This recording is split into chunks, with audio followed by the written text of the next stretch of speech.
This podcast is sponsored by Tusk, a continuity of business solution for industries that struggle with traditional banking. Check them out on the web at tusk.network. The Rob McNealy program is the nexus of cryptocurrency, blockchain technology, and entrepreneurship. Now, welcome to the program. Today, I am talking to Jeff Kirkham. He is a Special Forces veteran, an entrepreneur, and the inventor of the RATS Tourniquet. I have one here, Jeff. I want to talk to Jeff today about the RATS Tourniquet, which I carry, and everyone in my family has one of these in their kits. I want to talk about a little bit about where he came from and how he got into developing this product. Normally, when you think of inventors, you're not thinking of Special Forces guys. No offense to Special Forces guys, but that's not what you come to readily when you start thinking about it. So, Jeff, I know a little bit about your background, but for the people who actually haven't heard of you yet, can you give a little summary of where you came from and your basically career so far? Sure, yeah. So, I joined Special Forces in 1987. So I got about 28 and a half years before I retired. And then in the middle of that, I was a special agent with the DEA for about 4 years. And then the war kicked off and I ended up going back to special operations. And then while I was on the invasion of Iraq in 2002, 2003, we prepared, and then we went over the berm. And 2003, I got recruited into a counter-terrorist unit. So I came home, resigned from DEA. I was in 19th Special Forces Group at the time for the invasion. Went home, resigned, and then ended up going right back over and spent, I was in the CT unit for 12 or 13 years and spent almost just over 8 years total time on the ground between Afghanistan and Iraq. And then while I was there, that was the impetus for the invention of the RATS that I'm sure we'll talk about later. But and then a few years ago, 4 years ago, I guess now, I retired. 3 years ago, I retired, and we started out a couple of coffee companies when I was getting close to retirement. I'd gone back to 19th Group, and so we started. Ready Man, which it had actually been in existence for about 4 or 6 months, and then Evan and I came in and started really filling it out. And then Black Rifle Coffee started at that time. Evan and I started Black Rifle Coffee. So that started out, and then RATS Tourniquet actually was in existence, but I had licensed the design out to a defense contractor, a logistics company, and they were we sold thousands of those things overseas. And then about that time, I was like, well, let's see what we can do bringing this back domestically. So that company actually got sold, and then they became something else. I took the license back and then released it domestically so that to see what happened. At that time, tourniquets were very new, but between all of that is where we started our entrepreneurial efforts and kind of the basis of me. And since that time, I've written several books, co-authored, wrote 2 books on military planning, co-authored several not science fiction, post-apocalyptic thrillers. We've got more on the way, and we're just continuing on with Ready Man, which is my baby, and pushing that down the field. So talk a little bit about Ready Man. I think that's it's actually how I originally met you guys too. What is Ready Man? What is the focus of this business? So Ready Man is survival gear and training, and when I say survival, it's not just out into the woods or out into the wilderness, but it's urban survival. It's obviously it's bushcraft survival. But then it's also like financial survival and personal responsibility survival and building your community to make sure that you survive in case of whatever calamity, anything from hurricane to the post-apocalypse to mom or dad loses their job because of whatever reason. And so that's Ready Man. We've got about 1,000 tutorial videos now, like literally about 1,000 tutorial videos. We've done over 200 1-hour live shows. We shoot 2 live shows a week where we go up on YouTube and Facebook and Twitch and a couple of the other things, and push those out to our audience where we're constantly trying to share information and share the vision. So, what I like about what you're doing with Ready Man, and I think this is important, what you just touched on, is that, preparing for, being ready, being a prepared person is more than just like putting, 10,000 rounds of 22 shell in your basement, right?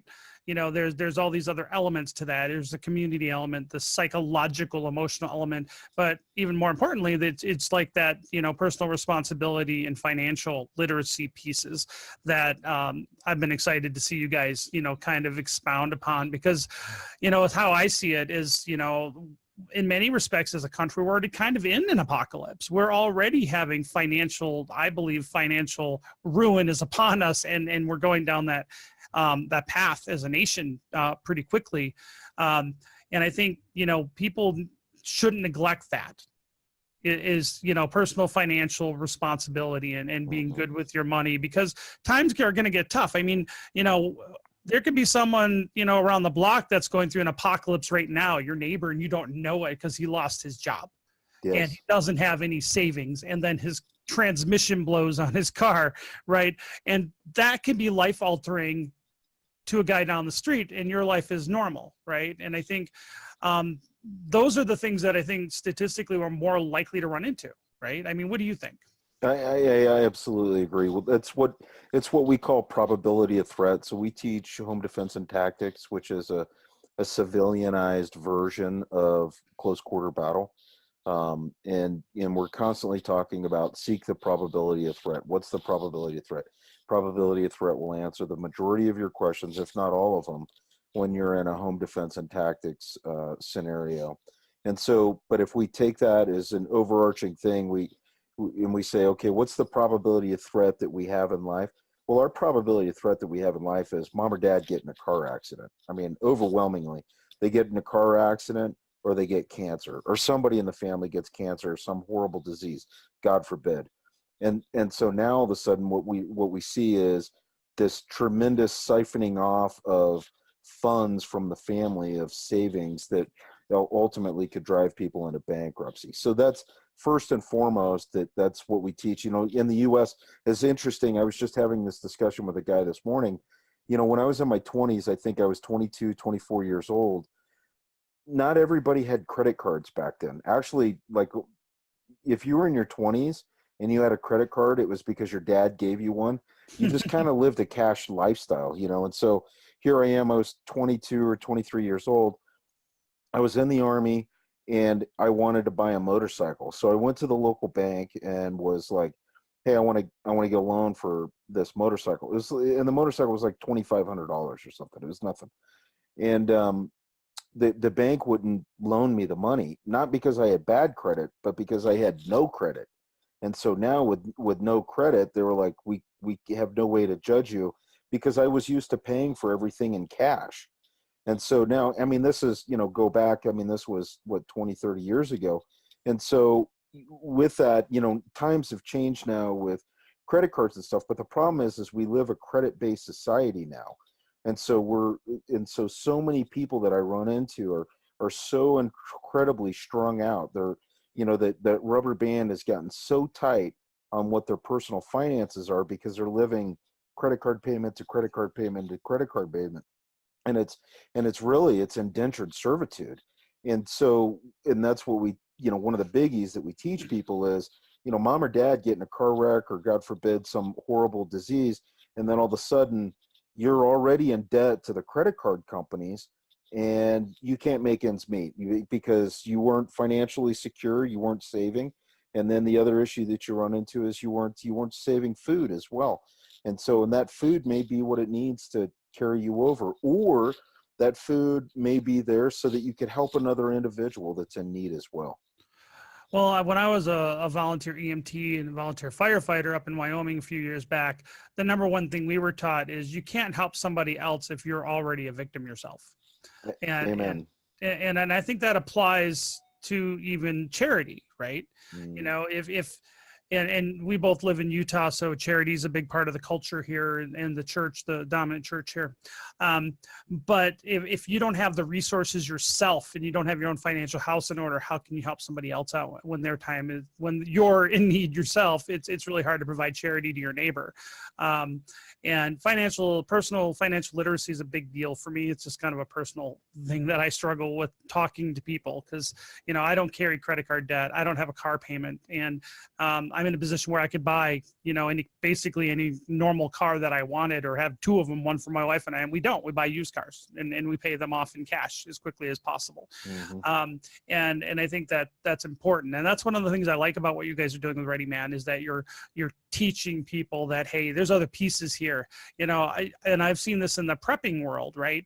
Is that you get these people that are just, I think I call them convert preppers, you know, the new preppers that, like, all of a sudden they found prepping like a week ago, and now they're like hysterical and freaked out, and the world's going to die tomorrow kind of thing. And they're like, now let me just rack up my credit card for all these expensive prepping supplies. And I'm like, I think that's actually more dangerous than, you know, figuring it out and changing your lifestyle and, you know, prepping and buying prepping stuff like over time. I think you got to view it like a lifestyle change, and you know, just a kind of a little investment, rather than I'm going to rack up my Visa now because I'm freaked out. And I think that's dangerous spending, even if it's for good stuff. Totally agree. So the entrepreneur thing. So SOF guy, when you got out of the Army, did you want to be an entrepreneur? I mean, what was your initial, plans once you retired? You know, if you asked my mom, she would say that I was always kind of tinkering around with, little side hustles and stuff that, I was making a little extra cash here, a little extra cash there, but, never full blown. I mean, I was essentially working for the government in almost my entire adult life. And so then getting out of that, I think it was just the natural progression. But I also think, in special operations, like, no day is ever the same. You're always figuring out new problems and solutions to problems and stuff. And so with that, being an entrepreneur is, I like to call it the enigma of business. Conan had the enigma of steel. Well, we have the enigma of business, and every day is different. Every day is a new challenge. Every day is a new piece of the puzzle that you're trying to figure out to continue to push the ball down the field. And I think that's probably what attracted it to me. I believe that there's, essentially there's three types of business people. I think there's startup entrepreneurs. I think there's business, and then I think there's corporations, right? And just because you can do one doesn't necessarily mean you can do another. And I've actually had this discussion with a few different guys that I talked to, and I think I've established myself. I'm pretty good at the startups. I can get an idea, get it down the field, get it making money, and keep it going from there. But and then it basically equalizes out as a business, and that's about where I start falling off, because for me the juice is figuring out the constant problems that come up. The day-to-day grind is just a grind to me. Whereas I've got a good buddy of mine, he loves the day-to-day grind. He loves digging into the numbers and the day-to-day grind and the spreadsheets and the, and the forecasting and all of that stuff. And, that transitions into more of the corporate life of what, and it's interesting is a startup is everybody's wearing these really broad hats, right? And then you go to business, and then you go to corporation. And corporations, people are very task specific on what they're doing. And so, and to me, that would just be laboriously difficult to live in that culture. But there are those that love that culture. And I think that's a big part of entrepreneurs, is knowing when to let go of your baby, or knowing when to turn it over to somebody. If you want it to grow and thrive, if you want it to stay a startup, that's fine too. But knowing when to turn it over to somebody that's got the skill set that can really drive that thing forward. It's a talent. Well, I definitely think, as a serial entrepreneur myself, and I haven't had my huge win, but I've gone through I call it the failure stage. And, there's been some studies out there that, the basic numbers are 75% of all startups fail within the first 5 years, half in the first 3. And they also say about entrepreneurs that, and this is an interesting number, I don't know if you've ever heard it, but they say that it takes about 7 failures to get you like your big success. Mm-hmm. You know, and in my experience it was. And I think part of that is I didn't come from an entrepreneurial family. The children of entrepreneurs are actually far more likely to become entrepreneurs than the children of, I call them employees. You know, someone that's worked for someone else. And it makes a lot of sense. Like you run into this as an entrepreneur. I've been around this space for a long time. And people always say, I could never be an entrepreneur because I could never not know I'm getting a check in 2 weeks. And I'm thinking, wow, how's that slavery feeling? You know, because you'll never make more than that check. Yeah. There was one time, and this is a long time ago. It's 20 years ago. Before I became an entrepreneur, I was interviewing for a commission-based sales type job, and I was dumb, naive, arrogant, all the things that immature kids are 20 years ago. And this guy said, and I didn't get it because I wasn't mature enough as an entrepreneur. And I said, you know, I need to have a paycheck. You know, I said, I got to pay my bills. And he said this, he goes, why would you limit yourself to a paycheck? And I got angry at that a long time ago because I didn't understand what he meant, because I hadn't actually been a self-sufficient entrepreneur. I think you're right. There's different types of like the startup entrepreneur type, and it's hard for like the startup guy to cross over to become the corporate guy. That's a hard transition. Some make it. The Steve Jobs of the world's make it. But a lot of people can't. And part of it is they get bored. Like, it's just not interesting anymore. They want a challenge. And I think like a go-getter like you, and I think to me, maybe to a lesser extent, you know, you like creating, you like taking that idea and solving the problem and getting it out there. And that's the exciting part.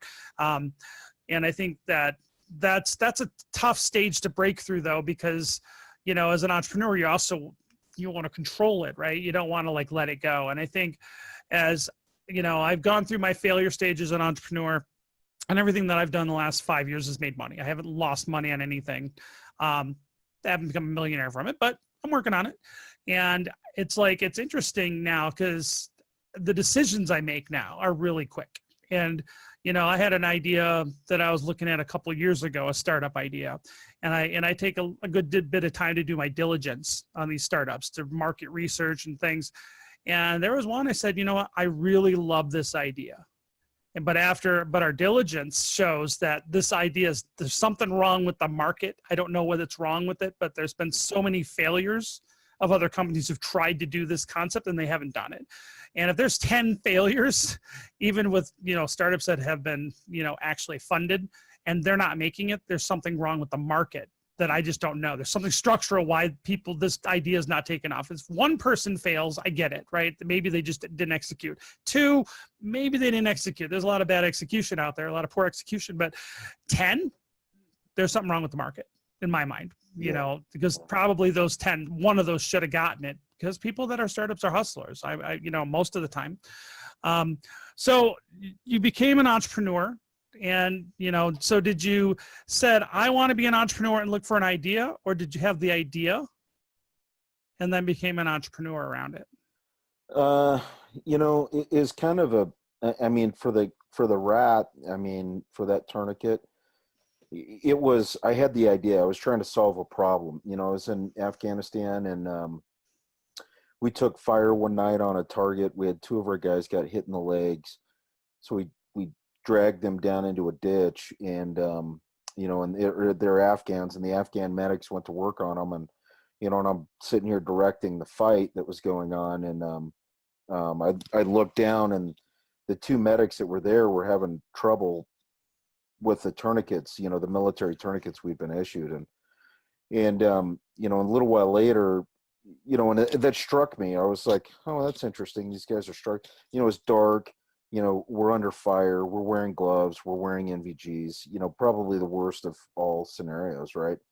And so it was that snapshot that stuck in my head. And a little while later, we're getting ready to medevac these 2 guys that got hit in the legs. And they were trying to pull their own tourniquets off because the skin had gotten pulled up into the windlass, the stick that you twist Oh, around. ow. And so they had severe bruising when they got back. They had severe bruising from the sticks. And so anyways, it just stuck with me. And about 3 weeks later, about 4 or 5 weeks later, I was teaching a group of pararescue men, PJs. They were at the end of their training cycle. And PJs, if you don't know what a PJ is, a pararescue man, it's Air Force Special Operations. They're very highly trained trauma medics. And we were running them through a very intensive close quarter battle course. We were firing, hundreds and hundreds of rounds of simunitions, and simunitions are painful. And as they're going through the house, the maze there for learning close quarter battle, we were inducing casualties. We were saying, you've been gunshot wound to the leg, put a tourniquet on. You've got a gunshot wound to the arm, put a tourniquet on. And so I was up on the catwalk as an instructor looking down at these PJs, and night, under fire, wearing NVGs, wearing gloves.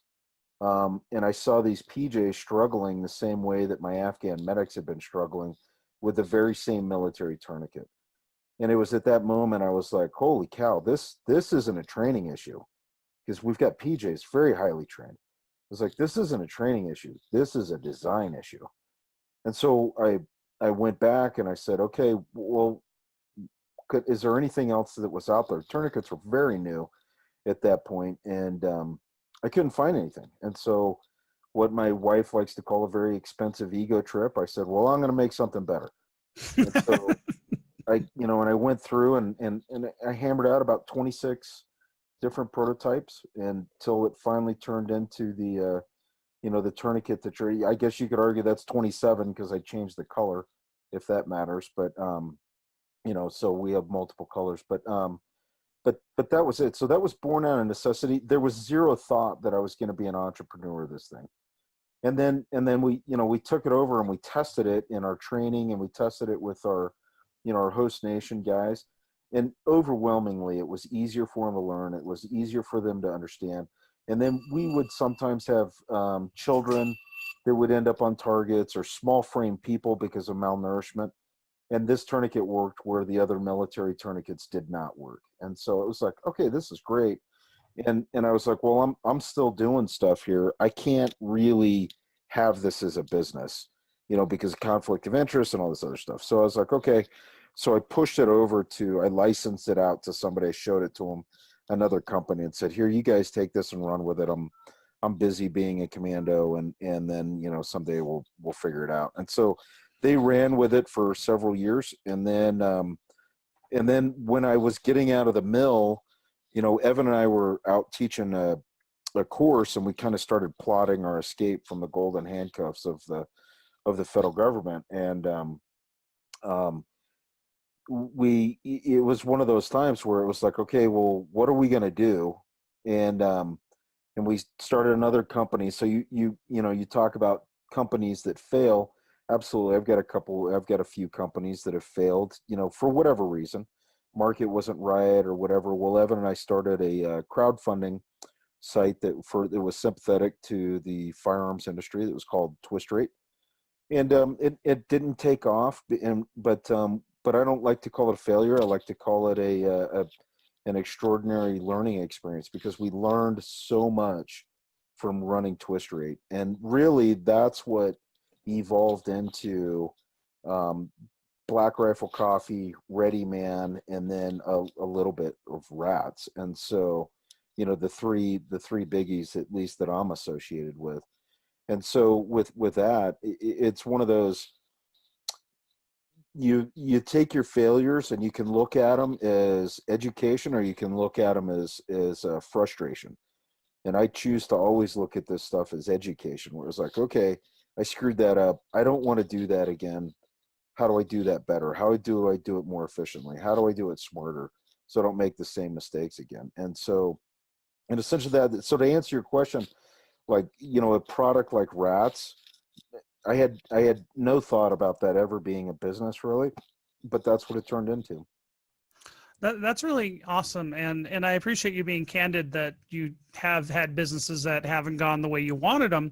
But I think what you're saying, and it's so crucial, is if they're going to fail, I always say fail fast. If you think it, you got to figure out. And I think successful serial entrepreneurs, people that do more than one thing over their life, that's what they do. They figure out, okay, this is not going to work. And at some point, you can hold on too long, and I think that hurts a lot of new entrepreneurs, or someone that haven't done more than one startup. They've only done their one, and they're passionate about it, and they love their baby, but sometimes the baby's ugly, and this is where we get in that concept of fail fast. Or maybe maybe it's not that your baby's ugly. Maybe the world just isn't ready for your baby. Well, I mean, the market, for instance, may not be there. I mean that the business idea just isn't as great as you hoped it would be.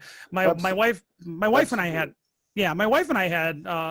a business that we got off the ground barely. It was for preemie babies, and it was like preemie homecoming cards for preemie babies. And we had an artist draw up the cards, and they were really cute and nice, and they just didn't take off. And we figured it out. It's like, wow, no one's doing this. It's a really cool idea. And this is going back because we had two preemies. Our second daughter was a 31-week baby. So she was in the NICU for a couple months, and, now she's a healthy, crazy 13-year-old. But, you go through that trauma, and, and you're like, oh, my life experience, what can we do with this? But we figured out with that is we weren't getting the sales and the buy-in. And what we kind of figured out with that, the market length is short. People who care about preemie babies, it's a very short cycle that people are worried about that. And the number of preemies a year in the United States, I mean, there's a certain number, I don't know, 100,000 or whatever it ends up being. And the market's not there for the product, even though it's a great product. Everybody who saw them liked them, but we couldn't figure out what was the problem. But ultimately, there wasn't a big enough market for the idea. Even though we thought executed right, we got into some, gift shops and things at hospitals and all that kind of stuff, but it just wasn't a big enough market. And the length that most preemies aren't the NICU for 2 months, 3 months. Most preemies are only 2 or 3 weeks preemie. And so there's not permanent difficulties. So it's one of those lessons you learn, right? And the baby was cute, but the market was really hard to penetrate. And then when we started doing I always do, and I don't know if you do this too, but every time something goes right or something goes wrong, I tend to try to do a real debrief and figure out what the problem was. What did we do right and what did we do wrong? And in that case, we didn't evaluate the market well enough ahead of time. We figured it out afterward, which was still an amazing learning experience, because now I know I spend a whole lot more time looking at the market when I go into a new business idea. And so that's one of those lesson learns kind of thing. So as a veteran entrepreneur and you solved the problem, how did you decide, like with Black Rifle and Ready Man and RATS? I mean, how did you fund these things? Did you bootstrap them yourselves, or did you get equity loans, crowdfunding? What was that mechanism? Bootstrap them. All of them? Yeah. Black Rifle was all bootstrapped. RATS Tourniquet was bootstrapped. Ready Man, essentially, when Evan and I took it over, bootstrapped. Didn't take any outside cash. There was already a little bit of a foundation there, but the company was struggling because of branding and a couple of other things, and so it was bootstrapped. Yeah, we hadn't taken any equity. And interestingly enough, Twist Rate, the crowdfunding entity, we did take funding for that, and that one wasn't successful. But there's nothing like having your own cash at stake to really make you think about that spend. Yep. I got this theory. Tell me if it sounds crazy. And I think it's my assessment of government spending is awful pretty much across the board. But I think, people that are bad with their own money, like personal finance, are actually going to be worse with other people's money. Certainly. So that's that Milton Friedman thing, where it's like you can spend other people's money on yourself. You can spend other people's money on other people, or you can spend your own money on yourself or your own money on other people. And by far the biggest waste comes from spending other people's money on other people. And so and then spending other people's money. You're never as careful with other people's money as you are your own. And it's actually my business partner, Jason, that told me, it was like, the number one thing that'll kill a business is if they get cash flush, because cash makes you stupid. And it's so true. Yeah, I would say that, and we're seeing that in the crypto world, right? Like, for those who aren't crypto people, the crypto market had this huge, amazing, rise back in the late 2017, beginning of 2008, which ended up crashing, where these companies did what they call these ICOs, initial coin offerings, and they were raising literally tens of millions of dollars, upwards to billions of dollars, hundreds of millions of dollars on a white paper. No credit check, no background check on the founders, no prototype, which in my mind is absolutely insane. And it ultimately has crashed. And since that time, we're going on a year and a half since the peak at this point. And what we found is so many of those companies that did those tremendous raises burned it. They didn't produce, a lot of them did not even produce what they said they would in their, like, basically their white paper is what they would call a business plan, but it's not quite a business plan.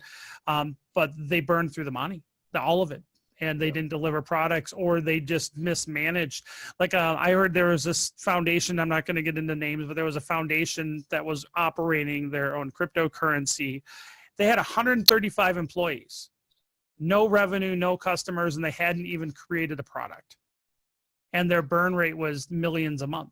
And you're like, Oh, yeah. And I'm thinking 135 employees, what are they doing with 135 employees to begin with? The amount of overhead to cover that's just astronomical. Mm-hmm. But that's what we see. And so I think there is definitely a connection to having too much money. And I think it also goes back to the maturity of the founders too. I mean, if you've actually managed P&L for a company of, $20 million, getting a $20 million raise is probably not going to have the same excitement as if you've never done anything but work at Starbucks and then launch a project and you get 20 million. It's like a lottery ticket. And we kind of know how lottery winners end up broke after they get their big ticket. So say I'm a new entrepreneur, I got a business idea, say I just got out of the military, just got my DD-214, things of that nature. What advice would you give? Go slow. Go slow. I mean, my advice would be, in the military it's not a zero defect, but failure is frowned upon, because failure in combat means you or somebody else gets killed, right? And so, right. And so we try to avoid failure at all costs. And you said this earlier, is, fail faster. So if you have an idea, and when I say go slow, that doesn't mean not work hard. That means stay as bootstrap as possible for as long as possible. Work that idea out of your garage or wherever that is, your storage area or whatever. Start it off as a side hustle. So you've got another job. Nothing causes stress like worrying about if you're going to pay your bills or not, especially if you have an idea, you're brand new to business, you have a brand new idea, like literally you have no idea if that thing is going to work. Zero. Even the most experienced businessman, it's a bit of a gamble whether something's going to work or not. Some things work, some things don't. And so start it off out of your garage or your home office or something like that, and then grow it from there and ease into it. And then once it takes on a life of its own, and it's making you enough money that you can quit your day job and make that your day job, then you've got the success that's there. But it just trying to jump straight into it because you want to, breed parrots and sell them to pirates. I mean, that may be a great idea because you live next to Treasure Island in Las Vegas. Go slow, because it may be a fantastic idea, but there's, the more I dig into business, the more I realize like how incredibly complex it is and how many different disciplines of things that you have to know. I just talked to a buddy of mine. He just got raked over the coals because he wasn't managing his taxes. And so he lost tens of thousands of dollars at the end of the year because he had been ignoring that. And he wasn't pulling from the right pots of money for his spend, and all of a sudden the IRS was pay up, sucker. And so I mean, and it's business and it's marketing and it's, and it's logistics and there's so many different things that go into it. So it's like, go slow, learn it out of your garage or your home office, and then go from there. Treat it as school. You're learning. And if you go into it thinking you know everything, you're going to fail. You are going to dismally fail. Well, I think that's really good advice. Like, the CEO of like a big corporation, right? Those guys usually aren't entrepreneurs, but those guys work their way up, managing ever increasing levels of responsibility in different pieces of the company. So, a lot of times, you'll see a guy start at the bottom and then he'll work his way into one division, and then he works his way into management, and then he crosses over to another division in a different discipline of the company, and they kind of go up and work their way up. But that's a long education, and they understand how to manage those different pieces. But when you're a startup, if you're an entrepreneur and you're CEO from day one, and you got to know all those pieces. You got to understand, like you're saying, the sales, the marketing, manufacturing, human resources. Geez, that's a whole can of worms. Just dealing with the paperwork, the government paperwork. You can stick your foot into all sorts of rules around hiring people and things. And I would say I know a lot of pieces about starting a business, but those can be pretty, daunting if you don't have those, that background. You got to find someone to work with or that can advise you about those things. It can get a little daunting, for sure. And that's where I'd say go slow, and then you learn it from the ground up. Just like what you said, you got those people that work their way up through companies. You learn it from the ground up. When you lose a few $100 on a bad decision, you'll slow down and you will start thinking about like, oh, okay, I can't do that anymore because I've got to make sure that I think this stuff through. But just the exercise of thinking it through is so unbelievably valuable. And the better you get at it, the faster you can think stuff through. I think there's like stages of entrepreneurs too. There's you hear this, these guys get funded and then they immediately buy the giant office and the Merlin phone system and they Aeron chairs and they spend all their money. I think, like you're saying, the advice is start small, start slow, work out of your garage, work it as a side hustle. And I hear that a lot. And to me, I think there's the first level of entrepreneurship is being like, it's a side hustle. It's basically your part-time job that you run. You're the only employee. And that's an amazing piece. And you know what, there's nothing wrong with doing that for even a couple of years, because at least now you're starting to get used to the tax pieces and the tax forms and maybe the business license hurdles and all that, just the beginning levels of the bureaucracy. And I've never seen the quickest way to make someone a libertarian is to make them an entrepreneur and actually have to write checks to government. And then you start questioning, what are you getting your money's worth for that check?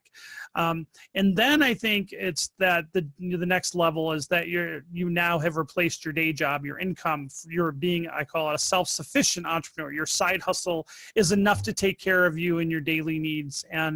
And then I think the next step, and these are all big transitions, and you have to learn a lot to be able to do both. And then getting your first employee, to me, is like, and where you're starting to manage someone else's income. As an entrepreneur, I'm very comfortable not getting paid for a month or two on sometimes. I have one of my clients on my day job. They pay me, it takes them almost 3 months to give me a check. Now they're nice checks when they come, but they take almost 3 months before they pay me. And you have to be able to budget that. Well, here's the problem. If you got an employee working for you, he's not going to wait 3 months for you to pay him. And the government also has kind of rules about paying your employees on time. Yep. So I think that, then you got to grow, and there's a lot to learn crossing every one of those steps, in those stages as an entrepreneur. And you're right, don't rush it. It's a lot. And especially if you don't come from an entrepreneurial family, if you just see your mom and dad working every day, 8 to 5, 9 to 5, whatever it is, and get paid every 2 weeks, and that's just your life. All these other pieces about, when you got to send your tax forms in and paying payroll tax and all the Social Security and FICA and all that kind of stuff, I think it can be overwhelming.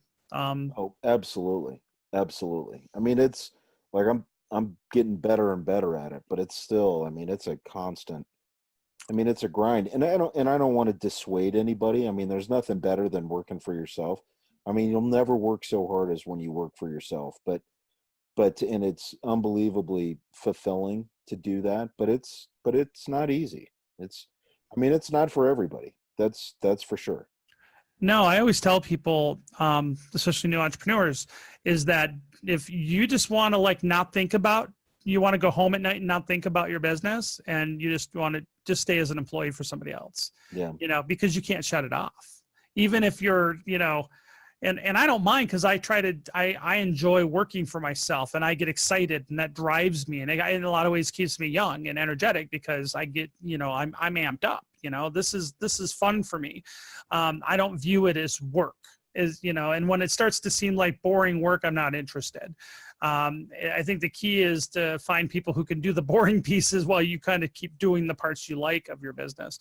But if you're not willing to commit the time, and that just sounds like too much work, then you're probably not right for being an entrepreneur. But I think, at least of the entrepreneurs I know that have really hit it out of the park, once you get to that success, it's pretty satisfying. And I think, I've sold one business in my life, and I can tell you it was a hard fought win. Didn't make a ton, but made a good chunk, and allowed me to take a good time off for my family and semi-retire for a couple of years. And I learned a ton from that business. And it is hugely satisfying and rewarding. And so I want people to be entrepreneurial, because I think the entrepreneurs are the ones that are innovators. They're the ones creating, they're the ones driving. And having high incentives for the successful entrepreneurs is what makes our country great, because we're one of the only countries in the world that still respects entrepreneurship. You go to Europe or a lot of other places, they hate entrepreneurs. I lived in Europe. They do not like entrepreneurs. They think entrepreneurs are somehow bad people, which is shocking to me, but there's just definitely cultural differences around this. But I think we're blessed to live in the United States and have these opportunities to be, inventors and entrepreneurs. Jeff, amazing device, solves the problem. How can people find out more about the RATS Tourniquet? So you can find RATS Tourniquet at ratsmedical.com or at readyman.com. Both of them carry and sell. Jeff, thank you so much for coming on the show. You have really great experience and points, and I think people are going to get a lot out of it. Thanks much for having me. Thank you for listening to the Rob McNealy program. Make sure you check us out on the web at robmcnealy.com and subscribe to our podcast at YouTube, iTunes, and on the Google Play Store.